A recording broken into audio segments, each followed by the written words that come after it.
Assalamualaikum warahmatullahi wabarakatuh. Di kesempatan kali ini saya ingin menjelaskan tugas besar satu saya di mata kuliah pendidikan agama Islam ini. Nama saya Bella Ramadhani. Di sini saya ingin menjelaskan materi tentang Al-Quran dan Sunnah.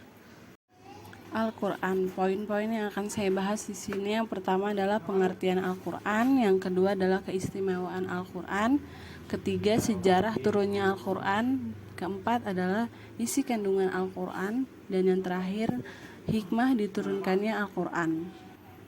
Pengertian Al-Quran. Al-Quran merupakan kitab suci umat Islam yang diturunkan Allah kepada Rasulnya yang terakhir, yaitu Nabi Muhammad SAW, sekaligus sebagai mukjizat yang terbesar di antara mukjizat-mukjizat yang lain. Turunnya Al-Quran dalam kurun waktu 23 tahun dibagi menjadi dua fase. Pertama, diturunkan di Mekah yang biasa disebut dengan ayat-ayat Makkiyah, dan yang kedua diturunkan di Madinah disebut dengan ayat Madaniyah. Al-Quran menurut bahasa berarti bacaan atau yang dibaca. Menurut istilah, Al-Quran adalah wahyu Allah Subhanahu wa Ta'ala yang diturunkan kepada Nabi Muhammad SAW melalui malaikat Jibril sebagai petunjuk bagi umat manusia. Al-Quran diturunkan untuk menjadi pegangan bagi mereka yang ingin mencapai kebahagiaan dunia dan akhirat. Al-Quran menggunakan bahasa Arab dan merupakan mukjizat bagi Rasul. Sebagian besar ayat-ayat Al-Quran diturunkan di kota Mekkah dan kota Madinah. Isi yang terkandung dalam Al-Quran terdapat 6.236 ayat, 114 surat, dan 30 juz. Poin kedua adalah keistimewaan Al-Quran. Yang pertama, Al-Quran terjaga kemurniannya. Keistimewaan Al-Quran, yakni sejak diturunkan hingga akhir zaman kelak, kemurniannya dan keotentikan Al-Quran akan senantiasa terjaga. Hal ini karena kemukjizatan yang terkandung di dalam Al-Quran, baik dari aspek bahasa dan uslub maupun dari aspek isi kandungannya yang memang terbukti tak satupun manusia yang dapat meniru atau mendatang semisalnya. Al-Quran membuat kalam-kalam Allah yang dijadikan pedoman hidup manusia sepanjang masa, hingga Al-Quran memang dikehendaki Allah untuk kekal. Kewajiban Muslim menjaganya dari serangan pihak-pihak yang menginginkan Al-Quran musnah dan mengubah kemurniannya. Meskipun tidak mampu menjaganya, maka Allah pasti akan menjaganya, dan Allah sebaik-baik zat yang maha penjaga. B. Pemberi syafaat. Keistimewaan Al-Quran berikutnya adalah kitab suci yang akan menjadi penolong di akhirat kelak. Al-Quran akan memintakan syafaat kepada Allah Subhanahu wa Ta'ala bagi orang yang selalu membacanya. C. Al-Quran membawa kebenaran. Keistimewaan Al-Quran lainnya yakni memuat ringkasan dari ajaran-ajaran ketuhanan yang pernah dimuat kitab-kitab suci sebelumnya seperti Taurat, Zabur, Injil, dan lain-lain. Juga ajaran-ajaran dari Tuhan yang berupa wasiat. Al-Quran juga mengokohkan perihal kebenaran yang pernah terkandung dalam kitab-kitab suci terdahulu yang berhubungan dengan kepribadatan kepada Allah yang Maha Esa, beriman kepada para rasul, membenarkan adanya balasan pada hari akhir, keharusan menegakkan hak dan keadilan, berakhlak luhur, serta berbudi mulia, dan lain-lain. D. Al-Quran mudah dihafalkan. Keistimewaan Al-Quran berikutnya yakni memiliki gaya bahasa yang istimewa, mudah dihafalkan, tidak sukar bagi siapapun untuk memahaminya, dan tidak sukar pula untuk mengamalkannya. Asal disertai dengan keikhlasan hati dan kemauan yang kuat, Allah Subhanahu wa Ta'ala menghendaki agar Al-Quran dapat disiarkan kepada akal pikiran dan seluruh pendengaran sehingga dapat menjadi kenyataan dan perbuatan. Poin ketiga adalah sejarah turunnya Al-Quran. Kitab suci Al-Quran adalah kitab suci bagi umat Islam di seluruh dunia. Kitab suci bagi umat Islam di seluruh dunia adalah Al-Quran. Al-Quran adalah kitab suci bagi umat Islam yang menjadi pegangan dan dasar petunjuk kehidupan umat muslim. Proses turunnya Al-Quran terjadi secara bertahap selama kurang lebih 23 tahun. Adapun ayat pertama yang diturunkan adalah surat Al-Alaq ayat 1-5. Lantas bagaimana sejarah turunnya Al-Quran? Sejarah turunnya Al-Quran adalah surah Al-Alaq ayat 1-5 menjadi awal dari kenabian Muhammad. Selain itu, waktu turunnya Al-Quran juga menjadi awal penyebaran agama Islam. Al-Quran diturunkan dalam dua cara, yaitu Al-Quran diturunkan secara lengkap di malam Lailatul Qadar dari Lauh Mahfudz ke langit dunia. Usai diturunkan ke langit dunia, Al-Quran diturunkan ke Nabi Muhammad secara bertahap. Selain itu, sejarah turunnya Al-Quran dibagi menjadi dua periode, yaitu periode Mekah sebelum hijrah Nabi dan Madinah setelah hijrah. Al-Quran pertama kali diturunkan di Gua Hira sebelum utara Mekah pada 17 Ramadan 610 Masehi. Selama periode Mekah, pada umumnya ayat yang diturunkan berisi tentang akidah atau pemahaman terkait keimanan dan tauhid atau dasar ajaran agama Islam. Pada periode ini terdapat 86 surat yang diturunkan selama 12 tahun 5 bulan. Sedangkan ayat yang turun di Madinah umumnya berkaitan dengan muamalat atau hubungan manusia sebagai makhluk sosial, syariat, aturan dalam kehidupan Islam, dan hukum Islam. Pada periode setelah hijrahnya Nabi Muhammad ini, terdapat 28 surat yang diturunkan selama 9 tahun 9 bulan. Ayat Al-Quran yang terakhir diturunkan adalah surat Al-Maidah ayat 5. Pembukuan Al-Quran ketika wahyu pertama kali diturunkan, Rasulullah yang tidak bisa membaca dan menulis membacakannya kepada para sahabat. Oleh karena itu, saat pertama kali Al-Quran diturunkan, tidak langsung dibentuk kitab seperti sekarang ini. Setelah dibacakan Nabi Muhammad, ayat Al-Quran ada yang dihafalkan, ada yang langsung ditulis. Ayat Al-Quran yang turun ditulis di berbagai tempat seperti di pelepah pohon kurma, lempengan batu, daun lontar, kulit binatang, kayu, pelana, hingga potongan tulang binatang. Selepas Nabi Muhammad wafat pada 632, umat muslim dipimpin oleh Abu Bakar sebagai khalifah bagi umat Islam. Dalam pemerintahan Abu Bakar, banyak terjadi gejolak berupa pemberontakan dan ekspansi wilayah yang menimbulkan pertempuran. Akibatnya banyak para penghafal Al-Quran yang gugur. Hal itu menimbulkan kekhawatiran akan hilangnya Al-Quran. Oleh karena itu, Umar bin Khattab merasa perlu untuk membukukan Al-Quran dan mengusulkannya kepada Khalifah Abu Bakar. Khalifah Abu Bakar kemudian menunjuk Zaid bin Thabit untuk memimpin proyek pembukuan Al-Quran. Usai Al-Quran berhasil dibukukan, kemudian dilakukan standarisasi pada masa pemerintahan Khalifah Utsman bin Affan. Selain itu, karena banyak terjadi perbedaan dialek di kalangan umat Islam, Khalifah Utsman. Poin keempat adalah isi kandungan Al-Quran. Yang pertama, akidah. Akidah secara bahasa berarti keyakinan, sedangkan secara istilah artinya suatu kepercayaan yang harus diyakini dengan sepenuh hati, dinyatakan dengan lisan dan dibuktikan dengan amal perbuatan.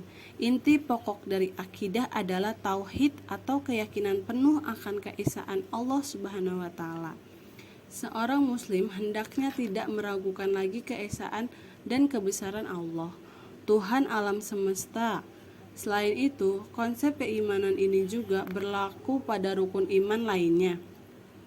Adapun rukun iman tersebut adalah iman kepada malaikat, iman kepada kitab-kitab dan iman kepada rasul, iman kepada hari kiamat dan iman kepada takdir baik dan takdir buruk Allah.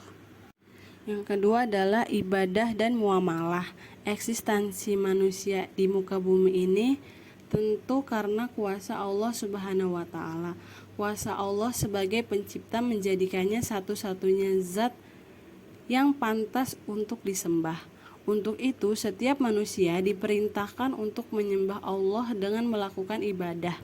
Artinya, manusia diperintahkan untuk menyembah atau mengabdi sepenuhnya kepada Allah Subhanahu wa Ta'ala dengan tunduk, taat, dan patuh. Selain beribadah, manusia juga memiliki kecenderungan untuk memenuhi kebutuhan hidupnya dengan manusia lain. Untuk itu, Allah mengatur hubungan antar manusia dalam Al-Quran yang disebut muamalah. Ketiga adalah hukum. Hukum dalam Al-Quran berisikan kaidah-kaidah dan ketentuan-ketentuan dasar serta menyeluruh bagi umat manusia. Hukum ini dapat menjadikan hidup manusia menjadi lebih tentram, adil, dan sejahtera. Adapun hukum yang tercantum dalam Al-Quran meliputi hukum perkawinan, hukum waris, hukum perjanjian, hukum pidana, hukum perang, dan hukum antar bangsa. 4. Sejarah. Al-Quran mengungkapkan sejarah dan cerita masa lalu untuk dijadikan pelajaran atau ibrah bagi umat Islam.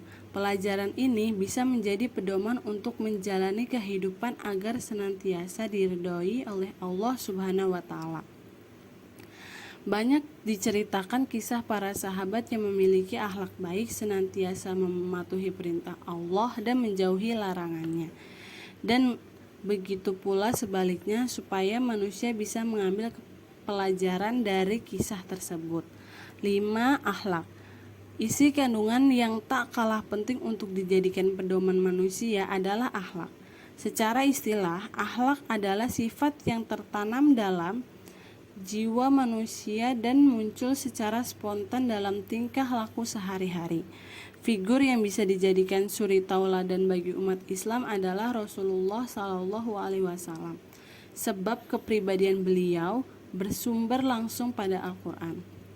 Dengan mengikuti akhlak Rasulullah, seorang muslim akan menjadi pribadi yang berakhlak mulia dan juga dari akhlak tercela.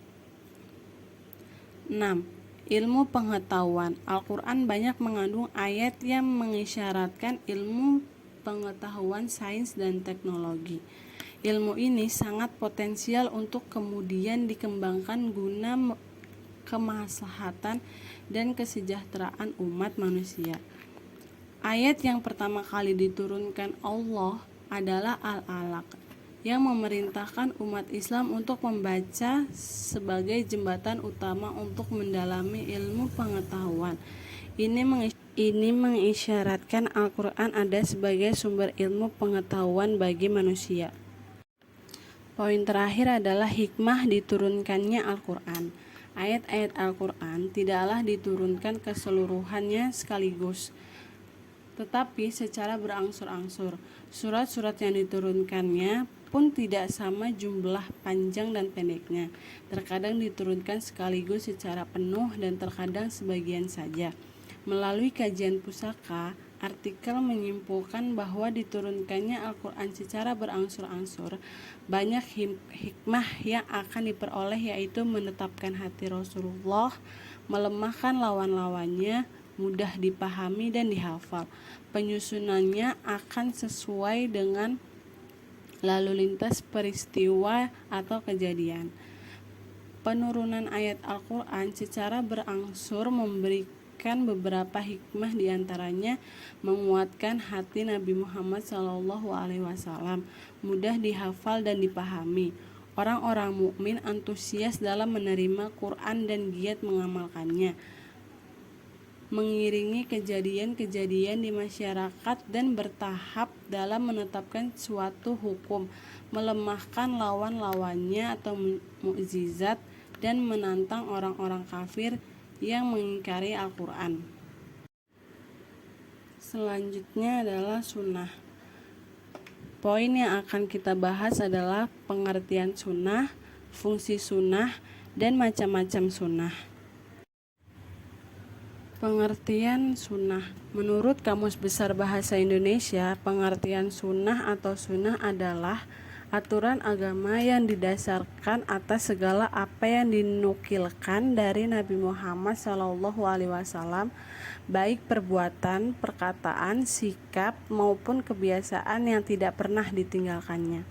Jadi, pengertian sunnah secara sederhananya adalah sikap, tindakan, ucapan, dan cara Rasulullah menjalani hidupnya. Pengertian sunnah atau sunnah secara etimologi adalah kata dalam bahasa Arab yang berarti kebiasaan atau biasa dilakukan.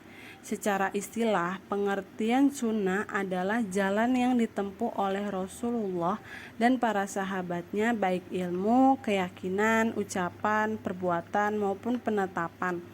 Sunnah adalah sumber hukum Islam utama setelah Al-Quran. Sunnah tertuang dan didokumentasikan dalam kumpulan hadis Rasulullah. Jadi dalam hal ini, kedudukan hadis merupakan sumber hukum kedua setelah Al-Quran. Pengertian sunnah merupakan bagian dari teladan terbaik umat Islam, yaitu Nabi Muhammad SAW.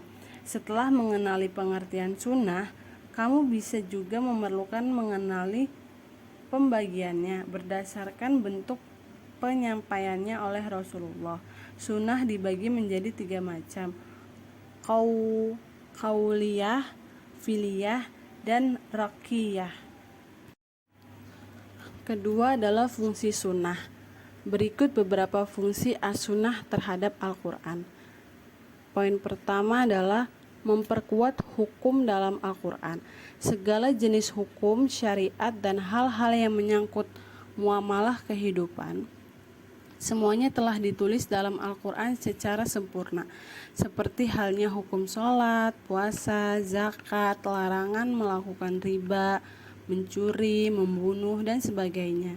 Nah, keberadaan as-sunnah di sini memperkuat hukum-hukum yang telah disebutkan di Al-Quran. Misalnya saja untuk melakukan sholat, seseorang harus berwudu terlebih dahulu. Poin kedua adalah menjelaskan atau merinci isi Al-Quran. As-sunnah juga berperan untuk menjelaskan atau merinci, menspesifikan ayat-ayat Al-Quran yang masih bersifat umum. Misalnya saja Al-Quran menuliskan kewajiban untuk berhaji bagi umat yang mampu, maka as-sunnah memperjelas tata cara manasik haji yang benar sesuai ajaran Rasulullah SAW. Poin ketiga, menentukan hukum baru yang tidak dimuat dalam Al-Quran. Ada kalanya as-sunnah menetapkan hukum baru, di mana hukum tersebut tidak terdapat dalam Al-Quran. Contohnya perihal larangan mengenakan kain sutra dan cincin emas bagi laki-laki. Penetapan hukum baru di as-sunnah tentunya tidak boleh asal-asalan. Hukum itu harus benar-benar berdasarkan tuntutan Nabi Muhammad SAW dan sesuai syariat Islam. Imam Asy-Syafi'i rahimahullah berkata, apa-apa yang telah disunahkan Rasulullah SAW yang tidak terdapat pada kitabullah, maka hal itu merupakan hukum Allah juga. Poin terakhir adalah macam-macam sunnah. Dilihat dari segi bentuk, maka sunnah atau hadis diklasifikasikan ke satu sunnah qauliyah, yaitu hadis-hadis yang diucapkan langsung oleh Nabi SAW dalam berbagai kesempatan terhadap berbagai masalah, yang kemudian dinukil oleh para sahabat dalam bentuknya yang utuh seperti apa yang diucapkan oleh Nabi tersebut. Contoh sunnah qauliyah misalnya yaitu sesungguhnya semua amal itu didasarkan pada niat dan setiap orang akan memperoleh apa yang diniatkan. 2. Sunnah fi'liyah, yaitu hadis-hadis yang berkaitan dengan perbuatan yang dilakukan oleh Nabi SAW yang dilihat akan diketahui oleh para sahabat, kemudian disampaikan kepada orang lain. Misalnya hal-hal yang berhubungan tata cara pelaksanaan ibadah. Contoh berikut ini yang berasal dari Umar yang menjelaskan cara Rasulullah bertakbir dalam sholat. Adalah Rasulullah apabila ia hendak mengerjakan sholat, ia mengangkat kedua tangannya sejajar dengan dua sisi bahunya seraya bertakbir mengucapkan Allahu Akbar. Jika ia ingin ruku, ia lakukan seperti itu juga dan kemudian pula ketika bangkit dalam ruku. Ketiga adalah sunnah takririyah, yaitu perbuatan dan ucapan para sahabat yang dilakukan di hadapan atau sepengetahuan Rasulullah, tetapi beliau mendiamkan dan tidak menolaknya. Sikap diam Rasulullah tersebut dan tidak menolak atas perbuatan atau ucapan para sahabat itu dipandang sebagai persetujuan beliau. Sekian penjelasan tentang materi Quran dan Sunnah. Terima kasih atas perhatiannya. Wassalamualaikum warahmatullahi wabarakatuh.